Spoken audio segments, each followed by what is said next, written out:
Në vijim jemi bashkë në edicionin shëndror të lajmëve në Radio Televizioni 21.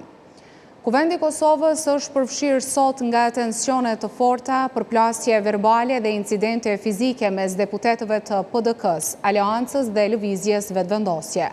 Situata është përshkallëzuar në disa momente me kapje, shtyrje, hedhje letrash, lagje me ujë dhe replika personale, ndërsa vendi po përballet me ngërç politik për formimin e institucioneve të reja. Për shkak se Avni Dehari, si kryesuesi i seancës konstituive, nuk po e thret vazhdimin e saj për konstituimin e kuvendit, deputetet e PDK-s dhe të Aleancës shkuan në sallë, siç thanë për t'i treguar Deharit se po presin thirrjen e seancës. E pranishme në sallë ishte Donika Gërvalla, ministre në detyrë e drejtësisë, e cila pati përballje të ashpër me deputetet e PDK-s dhe Aleancës. Ministre, seancën thirrë më një herë, ministre. Thire seancën, thire. Mos bëshim. Sonj. Thire seancën. Seancën do shmetir. Thire seancën. Se bën shumë shumë. Thire seancën. Se ti obligim kushtetues. Thire seancën. Thire seancën. Se nuk vjen në takim. Thire seancën. E ki detyrim kushtetues me ti seancën. E ki detyrim kushtetues. Se se respekton kushtetutën. Pak minuta me vonë, në sallë u shfaqen edhe dy deputetet e Vetëvendosjes, Ardian Gola dhe Vigan Qorolli, ndaj të cilëve deputetet e PDK-s hodhen ujë. Keni thonë pse po i themelon institucionet pa marrëveshje të gjithshme. Super kriminela jeni po shtendi kushtetuesën. Ju jeni super kriminela.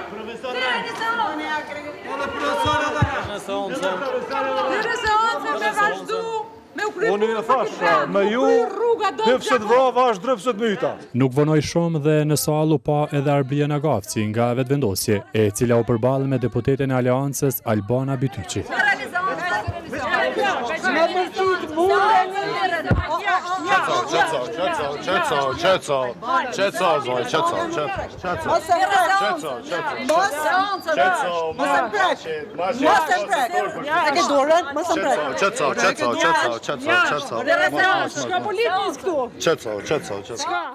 Ndaj Nagavci dhe Gërvallës, deputetet e PDK-s dhe të Aleancës hodhen letra.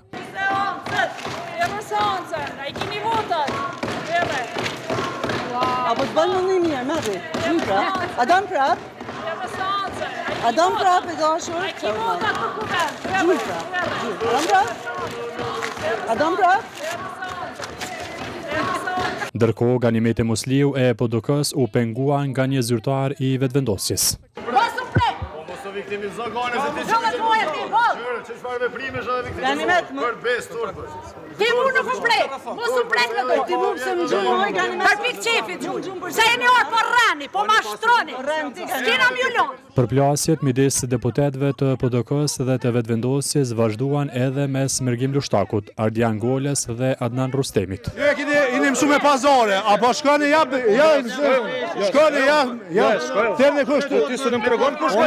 Mojme të kalzu, se jo s'me respektoj konstitutën. Ja, hajde. Me dorë mos lu. Qysh me dorë mos lu? Po i nashtin e pallovra, o demagog. Mos nashtin e pallovra, o demagog. Hajde. Veç largo dorën. Çysh, ose na vëj dorën për shkak. Thirrë shkak, thirrë kutarin tan, edhe shkak. Hajde.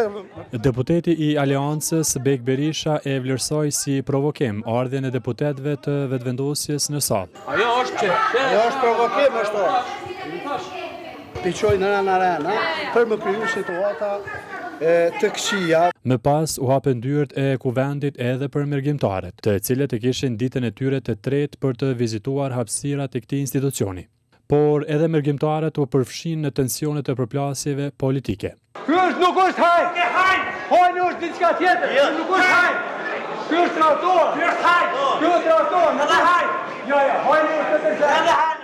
Mes shumë mergjimtarëve në sallë erdhi edhe ushtruesja e detyrës së presidentes Albulena Haxhiu. Seancë do të ketë, por paraprakisht do të ketë marrëveshje, sepse çfarëdo konstituimi i kuvendit çon tek situata e rrjedhjes së afateve, nuk duhet që të shkojmë në zgjedhje.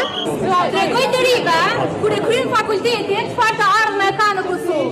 Ju nuk ka qetësi, nuk ka qetësi e ndërruar. Hajde, nuk ka qetësi. PDK-ja e shpalli të mbyllur aksionin brenda kuvendit, por nuk e përjashtoi mundësinë e veprimeve të tjera nëse Dehari nuk e fton seancën. Deri në kthimin e rendit kushtetues në Republikë. Pra aksionet tona ligjore, kushtetuese, politike, të gjitha llojet nuk do të mungojnë për ta kthyer Kosovën në binarët e saj dhe për ta kthyer stabilitetin. Në të llovinë e krijuar gjatë ditës në Kuvendin e Kosovës, subjektet ish opozitare kanë akuzuar lëvizjen vetëvendosje për cënim të rendit kushtetues dhe rrëshqitje drejt anarkisë si pasojë e mosthirrjes së seancës konstituive. Ndërkohë, deputetët e lëvizjes vetëvendosje kërkuan fillimisht marrëveshje politike për si shtan konstituimin e të gjitha institucioneve përfshirë edhe presidentin. Në Zallamahin e krijuar të mërkurën në Kuvendin e Kosovës, deputeti i Partisë Demokratike, Arjan Tahiri, ka akuzuar lëvizjen vetëvendosje se po e çon Kosovën drejt anarkisë. Organizohet banditeske e cila është e veshur me petkun e pushtetit dhe përmes pushtetit përcëllon rendin kushtetues dhe përtenton me fut shoqërinë tonë vendin tonë në një anarki komplete. Të premtën e 7 gushtit është përmbyllur afati kushtetues prej 30 ditëve për konstituimin e kuvendit, ndërkohë që lëvizja vetëvendosje seancën konstituive e vazhdoi edhe pas këtij afati, e cila u ndërprej me kërkesë të kryetarit të saj Albin Kurti. Në këtë situatë, deputeti i Aleancës Besnik Tahiri tha se lëvizja vetëvendosje po cënon rendin kushtetues në Kosovë. Sovraniteti i takon popullit, i takon institucionet zgjedhura dhe ne që jemi këtu që po jemi të zgjedhur. Bllokimi i kuvendit Kosovës është cënim i sovranitetit, rendit kushtetues dhe demokracisë. Ne nuk do të lejojmë në asnjë formë, në asnjë mënyrë që të dhunohet e drejta e qytetarëve me qenë kuvend dhe pas institucione.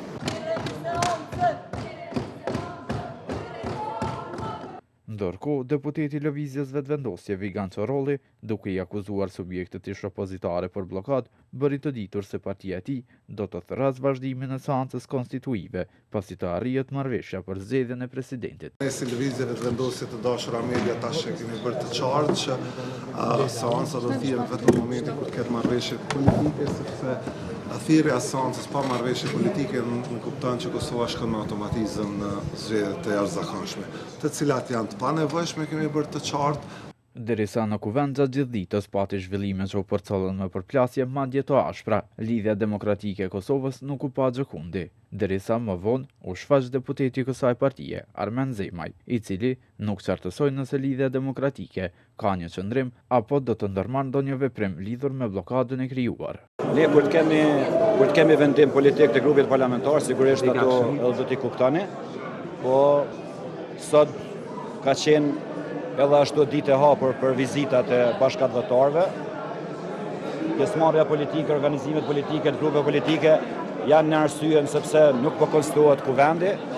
Ne vetëm mund të thrasim atë të cilin e ka bllokuar për shkak të moshës kryesuesin zotëri Dehari që ta thresë seancën në rregull, edhe të krijohet mundësia e institucioneve të reja nga dalën nga zgjedhjet e qershorit. Qëndrimin indiferent të Lidhjes Demokratike ndaj zhvillimeve rreth seancës konstituive u kritikua edhe nga përfaqësues të kësaj partie. Deputeti Arben Gashi tha se Kosovës po i mungon një pozicionim i qartë dhe i fortë i Lidhjes Demokratike. Ndërkohë, u bë e ditur se kryetari i LDK-s Abdi Xhiku ka thirrur një mbledhje të grupit parlamentar për të entën, por në mesazhin që u publikua në rrjetet sociale, Abdi Xhiku ka kërkuar që deputetët e LDK-s të mos i bëjnë publike qëndrimet e tyre. Deputetja e Partisë Demokratike të Kosovës, Vlora Qitaku, paralajmëroi se do të bëjnë kërkesë sërish për mbajtjen e seancës konstituive pas 48 orësh dhe se do të ketë mobilizim jashtë kuvendit. Zoti Dehari po refuzon të veprojë në përputhje me kushtetutën, me aktgjykimet e gjykatës kushtetuese dhe rregullorën e kuvendit dhe po i nënshtrohet vullnetit politik të partisë së tij. Sipas deputetës së PDK-s Qitaku, institucionet e Kosovës nuk mund të funksionojnë mbi bazën e vullnetit të një partie politike. Nuk kemi të bëjmë me një incident procedural. kemi një model të sjelljes politike. Kushtetuta zbatohet vetëm kur i përshtatet një partie. Kjo është e papranueshme. Qitaku tha se kuvendi është efektivisht i mbyllur dhe se deputetëve po u pamundsohet ushtrimi i mandatit të tyre. Deputetëve po u pamundsohet ushtrimi i mandatit të tyre. Këto mandate nuk na i ka dhënë Albin Kurti dhe lëvizja vetëvendosje. Ne nuk po kërkojmë pushtet, nuk po kërkojmë marrëveshje për PDK-n, po kërkojmë funksionalizimin e shtetit. Unë dua t'ju njoftoj që ne sërish do të bëjmë kërkesë për seancë pas 48 orësh. Dhe aktiviteti ynë nuk do të kufizohet më vetëm brenda këtij institucioni. Ai do të zhvendoset edhe jashtë kuvendit në forma më të gjëra të mobilizimit politik, demokratik dhe qytetar. Kaos në kuvendin e Kosovës, po sot edhe mërgjimtarët në pranit të cilëve ndodhen përplasje fizike dhe verbale mes deputetëve. Dëshmitar të drejt për drejt përplasjeve të përfaqësuesve politik të mërkura në kuvendin e Kosovës u bën edhe mërgjimtarët që kishin ardhur për të vizituar këtë institucion. Një grua e cila erdhi nga Norvegjia u pa e tensionuar nga situata e krijuar në kuvend. Po, kemi edhe një zonjë këtu e cila është ullur, jeni lodhur zonjë si... Jo, nuk jam për koment. Nuk keni koment? Jo, falet. Pse s'keni koment? Ashtu s'kam. Jeni pak e tensionuar për dukeni? Nga situata që patë me parë? Po. Pse mendoni po ndodh kjo? Pse? Po dijet. Këta rrugaqa, vetëm me trup jena ato, me mendi jena këto. Si shini këto zhvillime nga atje? Kush nga të zemre, kush është shqiptar nga të zemre e merë këtë punë. Edhe një mërgjimtar tjetër e përshkroi situatën e nxehtë në kuvendin e Kosovës. Kuvendi sot për sot duket si një tërrish të thive. S'është kur gjë kjo, s'këngune po çudita me këtë punë. Kjo është shumë e çuditshme edhe shumë e turpshme për neve, për gjithkon, që janë të bëjë këta këtu. Sidomos Albin Kurti dhe klika atina. Një tjetër zonjë nga Mërgata u shpreh e kënaqur me ambientët e kuvendit, por jo edhe me zhvillimet brenda tij. Ligji, dënimi, dënim, financa, dhe s'ki do të me shku për para me përparua, jo me metë mbrapa. Pra s'po punojnë për qytetarët, a? Ndërkohë, mërgjimtar të tjerë nga Gjeneva u shprehën të indinjuar me zhvillimet në kuvend. Shka po shohim tash, për neve është e pabesueshme si popull, e sidomos në rast edhe kushtetuta nuk respektohet, atëra më të vërtet s'kim sa me fol. Në më thonë, kjo si të është impres për para, kush po qohet ma herët, po bërë shka po dënë. Citat kërkoj reflektim nga subjektet politike, nga legislaturët e Kosovës. Është gjendje pa kuptim. Është dejta një këtë në kaluim është kogjë negative të Komiteti Evropian, të ndje tutje është koha për të reflektim edhe të këthu institucion dhe funksionimi tyre. Në rekomandoj edhe zotin Deari të reflekton të konsultohet me jurist e kuvendit, se nuk ka asë një arsye juridike të konsultimet, kur thirrja e seancës është pjesë obligative e rregullorës dhe e seanca konstitutive të kuvendit. Ajo është një urgjencë që uroj të realizohet para vikendit. Sala e kuvendit të Kosovës u shndërua këtë të mërkur në arenë tensionuese nga përplasjet ndërmjet deputetëve të PDK-s dhe Aleancës në njërën anë dhe atyre të vetëvendosjes në anën tjetër, që u bën pengesë për aktivitetin e mërgjimtarve brenda kuvendit të planifikuar për 3 ditë radhëzi. Agjencia e Statistikave të Kosovës njoftoi se inflacioni në muajin korrik ka rritur në 6.5%. Sipas të dhënave, në korrik, rritjen më të madhe ka shënuar transportin, ndërsa shtrejtim pati edhe në faturat e mirëmbajtjes. Ekonomistët druajnë se inflacioni do të thellohet edhe më shumë me reflektim në çmime. Qytetarët ankohen se ngritja e vazhdueshme e çmimeve e ka bërë jetën të papërballueshme. Ndonë se zhvillimi ekonomik në Kosovë ka ngecur si pasojë e krizave të vazhdueshme politike, ajo që nuk pëndalët është rritja e çmimeve të produkte esenciale të jetesës. Agjencia e Statistikave bëri të ditur se shkalla e inflacionit për muajin korrik është 6.5% dhe sipas të dhënave kuletën e qytetarëve më së shumti po e zbraz transporti me 17.8%, pasuar nga faturat e ujit, rrymës dhe lëndëve të tjera djegëse me 11.1%. Qytetarët flasin për vështirësitë financiare me të cilat po përballën si pasojë e çmimeve.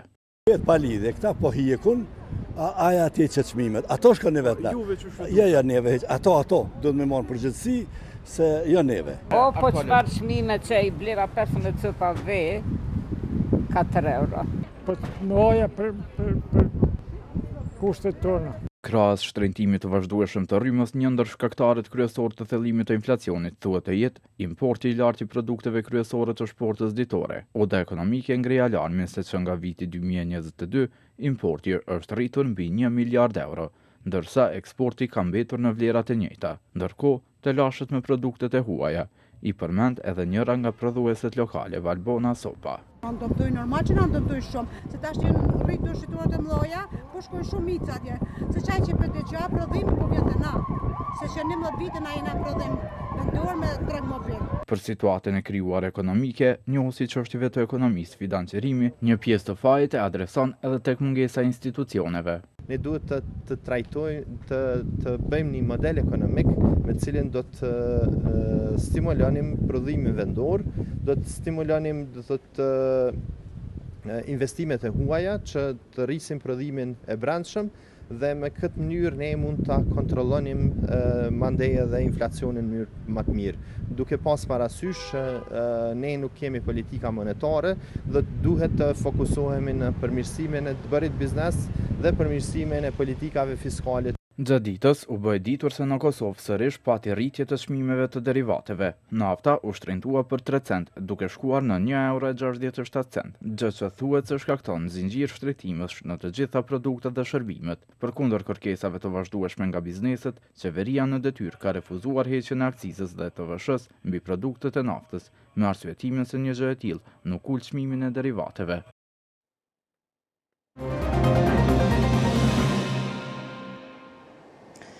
Togeri i policisë së Kosovës, Erduan Baliqi, i ka hedhur poshtë akuzat e listës serbe se pjesëtarë të policisë kanë përdorur dhunë ndaj një qytetari serb në veri të vendit, duke shtuar se këto pretendime po hetohen nga IPK-ja.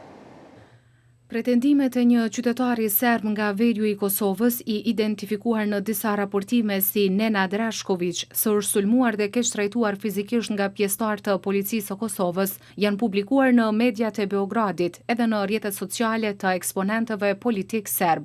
Për rastin ka reaguar edhe lista serbe duke pretenduar se pjesëtar të policisë së Kosovës kanë përdorur dhunë ndaj qytetarit serb. Por togeri i policisë së Kosovës, Erduan Baliqi, thotë se policia nuk ka ndonjë informacion në lidhje me pretendimet e personit në fjalë apo edhe të listës serbe. Nuk e kemi ndonjë informacion se është përdorur forca ndaj ndonjë personi. Megjithatë, në brëm rreth orës 21 ne kemi pranuar si një informacion se një person ka kërkuar ndihmë mjekësore në spitalin Renat Mitrovicës. Megjithatë, njësitë tona relevante kanë dalë në vend gjorës, mirë po në momentin kur kanë dalë edhe në media dhe ka pretenduar se është rrahur nga policia apo kestratuar, sipas gjithmonë themi, sipas pretendimeve të tij, ne me njëherë kemi thirrë inspektoratin policor, të cilët nga ai moment me njëherë kanë dalë në vend gjorës dhe janë të marrë me rastin. Tutja i konfirmoi se policia ka vepruar në pjesën veriore të vendit mbrëm në saje të informacioneve se në lokacione të ndryshme mund të gjenden armë. Ne kemi operu do të thotë në pjesë, mirë po sa i përket pretendimeve të tina se kanë qenë policia ata që kanë rrahur, ne nuk kemi informacion që policia ka përdorur forcë tek ndonjë person i mençur.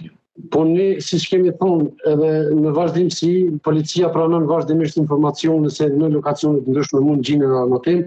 Ne nuk e neglizhojmë ato informacione nga qytetarët që i pranojnë kryesisht në ato pjesë, dhe jemi të obliguar të zbatojmë dhe të verifikojmë atë informacioni. Në ditët e fundit, Policia e Kosovës ka zhvilluar aksione në rajonin e Zubin Potokut, gjatë të cilave sipas të dhënave të bëra publike janë gjetur dhe sekuestruar armë në lokacione të ndryshme, ndërsa sipas mediave serbe, Rashkovic ka pretenduar se policia i ka kërkuar një armë, ndërkohë që kontrollet policore janë kryer mbi bazën e informacioneve për armë të mundshme të fshehura.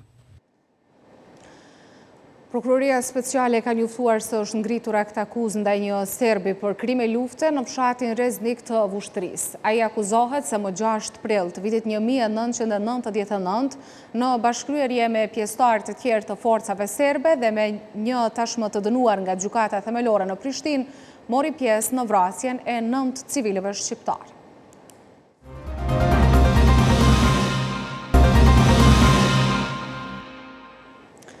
Banorët të fshatit Gadime të Lipjanit po organizojnë një peticion për ta bërë këtë fshat komunë të veçantë nga komuna e Lipjanit.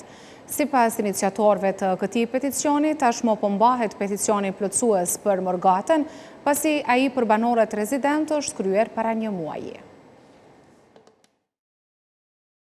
Ilir Tasholli, njëri nga iniciatorët, thotë se numri i nënshkrimeve të mbledhura deri tash ka arritur deri në 2000. Nga 5.000 banor rezident sa ka ky fshat. Numri i nënshkrimeve parafërsisht deri tani, domethënë ajo është afruar diku afër 2000, aty 1800 e diçka, pra pritet që të shkojë aty diku afër 2000 nënshkrime. Gadimja ka mbi 5.000 banor rezident pa Mërgatën, ndërsa me Mërgatën ka dikun rreth 11.000 banor. A i tha se Gadimja është ndër fshatrat më të mëdha të Lipjanit dhe se i plotëson të gjitha kriteret ligjore për të bërë komunë, ndërsa njoftoi se së shpejti pritet të kompletohet i gjithë dokumentacioni dhe të i dorëzohet Ministrisë së Administrimit të Pushtetit Lokal. Po Gadimja ka benefite, do të përfiton dhe benefite të ndryshme dhe drejt për drejta, për arsye që ka një potencial zhvillimit turistik të hatashëm, siç e ka Shpellën, ka Alpët këtu rrethet, cilat mund të themi edhe realisht që mund të themi po ashtu është në rrafshin e Kosovës, pra pika më e lartë këtu nga Alpët është maja e Plitkovicit, e cila është diku në afërsisht rreth 1200 metra mbi nivelin e detit, kështu që Gadimja i ka të gjitha. Se komuna e Lipjanit nuk po ofron buxhet të mjaftueshëm për këtë fshat, e thon edhe banorët. Për mu Gadimja mund më ka në komunë e veçantë se i ka të gjitha, e ka teritorin, e ka shkollën, e mesme, shkollën fillore, ambulancën, i mu kanë vetëm një postë dhe një bankë. Tjerat i ka gjitha. Po nga Gadimja janë dhe sene për më regullu alat, si do trotuara, do ndriçime, do sene, ama parafërsisht janë i plotëson kushtet. Po nashta muna me bollaf ma kallaj me këta të Gadime sa me shku në Lipjan. Ma ofër i kena shumë sene, kryjnë shërbimin ma shpejt. Në panelin për 25 vjetorin e marrëveshjes së Ohrit, Ministri i Marrëdhënieve mes bashkësive Agon Ferati, Ministri i Jashtëm Timço Muqunski, si dhe kryetari i Tetovës dhe ai i Çajirit Kasami dhe Migjiti, theksua nevojën për tejkalimin e ndarjeve etnike, avancimin e të drejtave dhe përfaqësimit, decentralizimin dhe ndërtimin e një shoqërie civile më të zhvilluar me fokus te të rinjt dhe sfidat e së ardhmës. Të rinjt janë burimi më i madh i shtetit për krijimin e një shoqërie më të zhvilluar dhe më stabile, si dhe për përmirësimin e standardit të jetesës, deklaroi Ministri për Marrëdhënien ndërmjet bashkësive Agon Ferati në panel diskutimin kushtuar 25 vjetorit të marrëveshjes së Ohrit. Ferati theksoi se ky jubilej nuk duhet të jetë vetëm një kthim pas në të kaluarën, por edhe një mundësi për të diskutuar për të ardhmen dhe sfidat që e presin vendin. Nëse kemi mos funksionim të sistemit, nuk do me thonë që ne duhet ja hudhim fajt një palës tjetër që nuk e njohim edhe aq mirë. Sepse në zonat ku ka popullsi të përzierë etnike me shumë bashkësi, kanë mundësi qytetarët ta njohin njëri tjetrin. Mirë, po në zonat të cilat kanë më pak mundësi të takojnë pjesëtarë të komuniteteve tjera, nuk arrin të kuptojnë siç duhet vlerat. Për përdorimin e gjuhës shqipe, bashkëkryetari i Vlenit, kryetari i Çajirit Izet Mexhiti tha se aty ku shfaqen pengesa në përdorim, duhet të krijohen zgjidhje juridikisht të qëndrueshme që e bëjnë këtë të drejtë funksionale në praktik. Mexhiti theksoi gjithashtu rëndësinë e investimeve infrastrukturore, duke veçuar korridorin 8, i cili lidh Kumanovën me Shkupin. Sipas tij, ky është një shembull konkret se si infrastruktura ndikon në zhvillimin ekonomik. Qeveria ka miratuar zgjedhjen ligjore për përfaqësimin e drejtë dhe adekuat, duke ngritur këtë çështje nga niveli një mekanizmi administrativ në nivelin e rregullimit ligjor. Kjo është një diferencë thelbësore, sepse një mekanizëm mund të ndryshohet, mund të keqpërdoret dhe mund të varet nga vullneti i një institucioni. Një parim i vendosur në kornizë ligjore fiton qëndrueshmëri, përgjegjësi institucionale dhe instrument për zbatimin e tij. Bashkëkryetari i Vlenit, kryetari i Tetovës Bilal Kasami, theksoi se forcimi i komunave me avancimin dhe decentralizimin fiskal, financimi i drejtë dhe përfshirja më e madhe e qytetarëve në vendimarrje janë të domosdoshme për demokraci funksionale.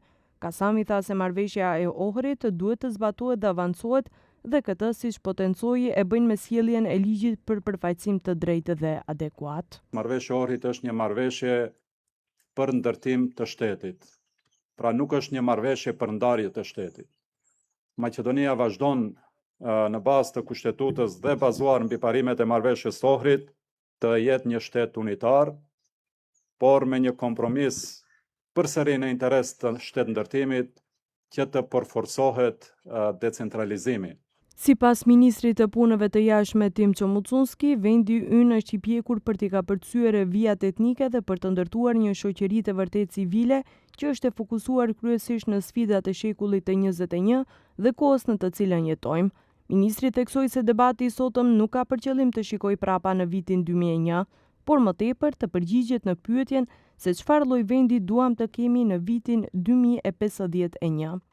Nëse më pyetni se cili është shqetësimi im më i madh nga pikpamja politike në shoqërinë tonë, është se ende ka individë dhe subjekte politike, kryesisht parti politike, të cilat po përpiqen të imponohen si pronar të një komuniteti përgjatë vijave etnike. Në këtë panel diskutimi me rastin e 25 vjetorit të marrëveshjes së Ohrit të organizuar nga Ministria për Marrëdhënie ndërmjet bashkësive, folën edhe profesor, ekspert, ish diplomat, politikan dhe përfaqësues të organizatave të shoqërisë civile. Ju faleminderit për vëmendje dhe mirupafshim në edicionet e radhës.